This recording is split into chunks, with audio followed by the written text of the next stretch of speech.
Namaskar students of MSc NND third sem. Today's session topic of your course Nutrition Management is megaloblastic anemia. So in previous session we have discussed about the types of anemia and classification and normocytic anemia.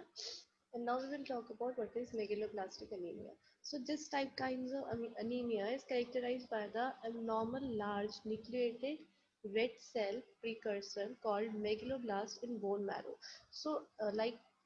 जैसे आपने पढ़ा होगा जैसे आपका blood synthesis होता है या फिर हीमोसिंथेसिस होता है तो आपका बोन मैरो में होता है तो बोन मैरो में ही आपके जो रेड ब्लड सेल्स होते हैं तो उसके न्यूक्लियस क्या होता है रेड ब्लड सेल जो सेल का न्यूक्लियस होता है वो एबनॉर्मली उसका साइज क्या होता है लार्ज हो जाता है ठीक है तो this is characterised by the megaloblastic anaemia तो ये जो मेगलोब्लास्ट होता है ये जो nucleated large nucleated red blood cell precursor होता है इसको मेगलोब्लास्ट कहते हैं मेगलोब्लास्ट जैसे कि आपके साइटोप्लाज्म और आपके न्यूक्लियस के बीच इम्बैलेंस कॉज करने के रिस्पॉन्सिबल होता है due to the improper and defective synthesis of nucleoprotein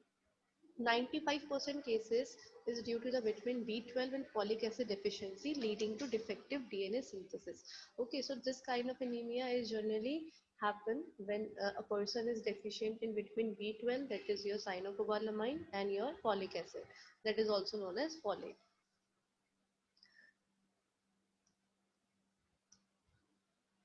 Now we will talk about कि vitamin B12 deficiency जो होती है that cause to myelin sheaths in peripheral nerve and spinal cord and brain. ठीक है तो मतलब आपके ब्रेन में आपके स्पाइनल कॉर्ड में आपकी पेरिफेरल नर्व्स में सब में डैमेज कॉज करता है ये जब आपकी विटामिन B12 डेफिशिएंसी होती है और जब फोलेट डेफिशिएंसी होती है फिर आपको क्या होता है इसमें वेट लॉस होता है नर्वसनेस रहती है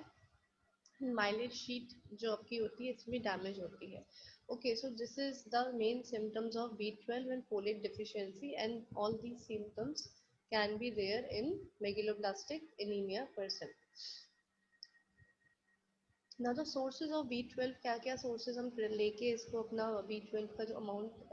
रेट मतलब क्या कहते हैं नॉर्मल कर सकते हैं जिससे कि आपको मेगलोब्लास्टिक एनीमिया के चांसेस ना हो that is your micro organism ठीक है आपके सॉइल वाटर एनिमल इंटेस्टाइन इसमें आपका सबसे ज़्यादा B12 होता है ठीक है मेनली आपके एनिमल सोर्सेज होती हैं एंड देन आपके नॉन वेजिटेरियन फूड जितने भी होते हैं मसल लिवर किडनी ठीक है आपके फिश एग योल्क ये सब में आपका B12 अच्छे अमाउंट में प्रेजेंट होता है तो only vegetable source is pulses that is legumes ठीक है आपकी सिर्फ अगर वेजिटेबल सोर्स में देखा जाए तो आपके सिर्फ पल्सेस में या लेग्यूम्स में ही B12 का कंटेंट प्रेजेंट होता है and it's daily requirement is RDA is 1 to 3 mg per day ठीक है और प्रेगनेंसी के टाइम पे इसका RDA जो होता है that is increases up to 3 to 5 mg per day.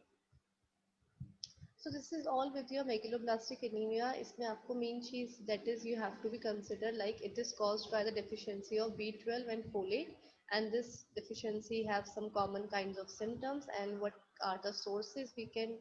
do to like normalize our content of B12. Okay, so in case of any doubt, we will continue in our live class and thank you for this.